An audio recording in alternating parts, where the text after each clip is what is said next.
Concentration de gendarmes au PK 14900 de Papineau. Dans cette servitude privée, une pelleteuse attend le feu vert pour débarrasser grillages et cadenas. Face à elle, une vingtaine de riverains opposés à l'usage de cet accès pour la livraison d'une antenne Vodafone. La servitude principale pour ce lot-là, il en existe une, elle est de l'autre côté par la route de ceinture. Seulement la route est tellement étroite, ils ne peuvent pas faire entrer leur engin.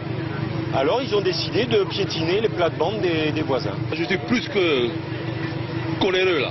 Je sais que le Vodafone c'est une multinationale, tu vois, multinationale. Et nous sommes David contre Goliath, mais respectez quand même notre droit ici. C'est le début d'une longue tractation. Le but c'est d'amener les choses, d'apaiser les choses.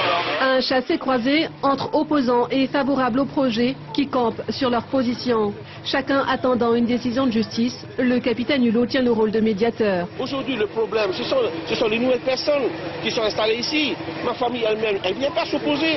Il n'y a aucune personne de ma famille qui vient s'opposer. Ce sont les nouveaux acquéreurs qui ont une autre façon de voir, qui n'ont pas l'esprit de famille et qui viennent s'opposer. Reporter l'installation ? Impossible pour la Société internationale de téléphonie mobile. Sa licence de développement arrive à terme cette année. On a toutes les autorisations pour construire. Si par la suite ils obtiennent de la justice le démantèlement de ce pylône, qu'il en soit ainsi, on le démontrera. Mais pour l'instant, on est dans notre droit. Comme Papineau, Temarouata avait bloqué l'installation de pylônes, lesquels pylônes avaient tout de même été montés. Au total, Vodafone prévoit un déploiement de 130 antennes en Polynésie. La concurrence, oui, mais à quel prix ?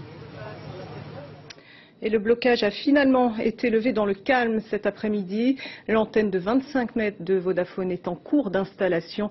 Le collectif du quartier Adjé poursuit son combat. Il a saisi le tribunal civil pour violation de propriété.